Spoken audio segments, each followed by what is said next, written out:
Oi gente, tudo bem? Como vocês viram no título do vídeo, vamos lavar pincéis. Sim, eu já gravei a lavação dos pincéis e vou mostrar aqui pra vocês. Não reparem na minha cara lavada, que só tá com protetor solar, quando eu não fiz a minha make de hoje, eu vou fazer agora. Mas eu já queria deixar gravada essa introdução pra não me atrasar. Então o que acontece? Esqueci de falar. Eu sou Tati Queiroz, maquiadora, comunicadora e jornalista. Seja bem-vindo. Cola aqui, se inscreve, curte, comenta, compartilha, tá bom? Então é o seguinte, a gente vai lavar pincéis. Eu vou explicar narrando pra vocês não ficarem ouvindo o barulho da aguinha, porque eu, pelo menos, acho irritante. Então eu vou narrar no fundo, explicando por que eu tô fazendo daquela forma, como que eu seco e tudo mais.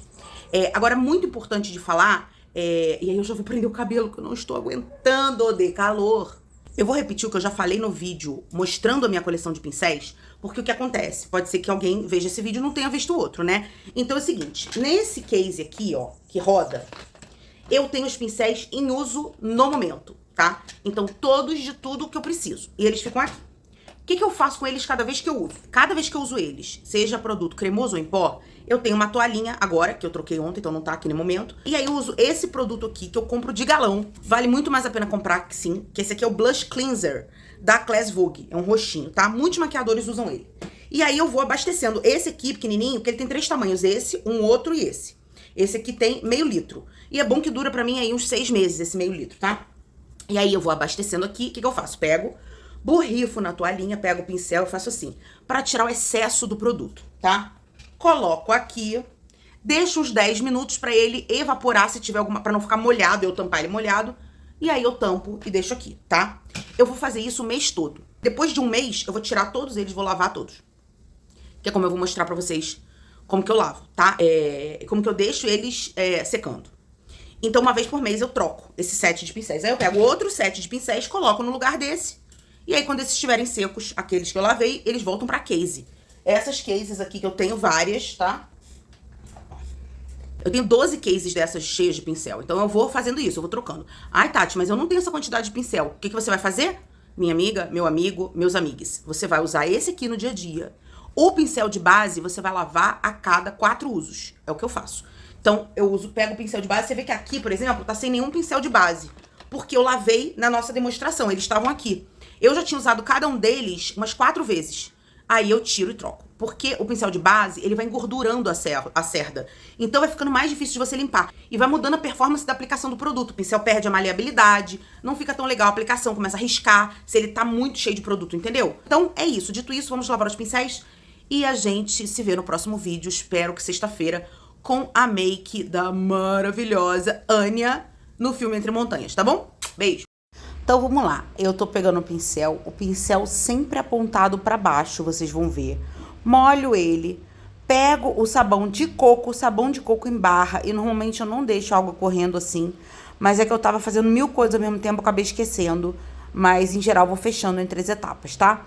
E aí lavo o pincel pra ir tirando o excesso e vou fazendo esse procedimento até eu ver que não tem mais muita coisa de resíduo de produto no pincel. Aí eu peguei essa bandejinha, eu não sei se é da Rica ou da Hobby Kisses, e passo o pincel ali sem muita força, tá, gente? Só pra tirar o excesso, e quando a espuma sai completamente branca, aí eu entendo que ele tá limpo, e aí eu dou uma espremidinha com calma, dou uma agitada nele pra sair toda a água e vou colocar pra secar. E depois no final eu vou mostrar pra vocês como que eu deixo pra secar, tá bom? Esse aí é um pincel de base, um pincel kabuki grandão. Então eu vou, esse pincel que leva mais tempo pra lavar. Porque eu tenho que passar no sabão e tirando excesso, passar no sabão e tirando excesso, e depois vir na bandejinha pra esfregar até a espuma sair branca. Eu faço esse mesmo processo com todos os pincéis. E agora eu vou explicar pra vocês por que eu deixo o pincel sempre virado pra baixo.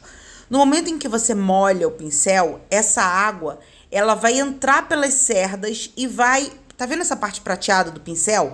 Ela pode entrar e ir nessa parte da madeira. E aí apodrece a madeira, pode criar fungo, bactéria e, além disso, você perdeu o seu pincel. Porque vai apodrecer, vai começar a sair as cerdas, tá? Então, ó, tô mostrando pra vocês que ficou limpinho. Aí eu vou lá e coloco pra secar. Eu vou fazer esse mesmo procedimento com todos. Agora, tem alguns pincéis, como esse aí, por exemplo, de Make Be, que é um pincel articulado, que ele tem umas nervuras, ele faz uma espécie de espiral dentro do pincel. Aí eu pego o detergente. Antes, eu lavava todos os meus pincéis sempre com detergente, porque o detergente tira a gordura, né? Tanto a gordura da nossa pele, que fica no pincel, quanto o resíduo de produto oleoso. Mas eu vi uma amiga lavando com sabão de coco, eu falei, por que não? Vou testar. E eu gostei muito de lavar assim no sabão, porque o sabão de coco, ele deixa menos resíduo no meio ambiente, né? Do que o detergente. É mais barato, gasta menos. Eu tava gastando muito detergente mesmo de casa. Então, o sabão de coco dura mais, gostei. Vocês viram que eu alisei o pincel? Eu não tô puxando as cerdas, tá, gente? No final, quando o pincel é um pincel que tem um formato, eu gosto de tirar o excesso e dar uma alisadinha para ele voltar o seu formato normal. E aí eu ponho pra secar desse jeito. Aí depois eu vou e abro as cerdas. Quando ele já estiver seco, eu passo assim na mão e aí ele abre um pouquinho. Mas eu deixo ele conservado no seu formato original quando eu coloco pra secar, tá? E aí eu fui fazendo com todos os pincéis. Agora eu peguei esses pincéis de sombra que eu usei pra passar glitter, pra passar sombra amarela. E usei os 3 juntos, tá? Agora, esponjinha. Eu comecei, inclusive, a usar essa técnica de passar esponjinha no sabonete, vendo acho que é a Nath Capello, mostrando que ela só lava esponjinha com sabão. Sabão normal até que ela usa, nem é sabão de coco. Por quê? Quando você coloca detergente, qualquer produto líquido, saponaço líquido na esponjinha, demora 1000 anos para sair todo o sabão de dentro da esponjinha. Com o sabão de coco ou até o sabão normal, não acontece. Só que o sabão de coco lava melhor, porque ele tira mais a gordura. Aí eu pego essa parte que não tem muita ranhura da bandejinha e passo só aonde a esponja tava com mais manchinha de produto, tá? Mas em geral não gosto de fazer isso, porque pode abrir buraco na esponjinha. Só que eu fiz bem de levinho. E olha como ela ficou limpinha. E agora eu boto pra secar da seguinte forma. Tá vendo que tem umas coisinhas para os pincéis ficarem na diagonal? E eles ficam com as cerdas para fora. Por que eles ficam com as cerdas para fora? Pro vento passar em todos os lados do pincel e ele secar de uma maneira mais uniforme. Cuidado quando você for fazer isso, para as cerdas não ficarem dobradas na ponta, tá? Porque se ficar dobrada pode deformar o pincel. Tá vendo que eles estão todos nos seus formatinhos, bonitinhos. Eu faço mais essa coisa da diagonal com os pincéis de base, porque eles têm mais cerda pra água não entrar, tá vendo? No mais, eu coloco só com as cerdas pra fora. O papel acabou ficando um pouco mais pra fora do que eu queria, mas não precisa com o papel todo pra fora, tá, gente? Pode ser só com as cerdas pra fora, ó. Tô mostrando pra vocês. Que assim, as cerdas pegam mais ventilação e não deforma. E é assim que eu deixo secando naturalmente. Em geral, eu faço isso de manhã, no final do dia já tá seco. E a esponjinha, você pode usar um suportezinho ou não, tá bom? E é isso. Espero que vocês tenham gostado. Beijo!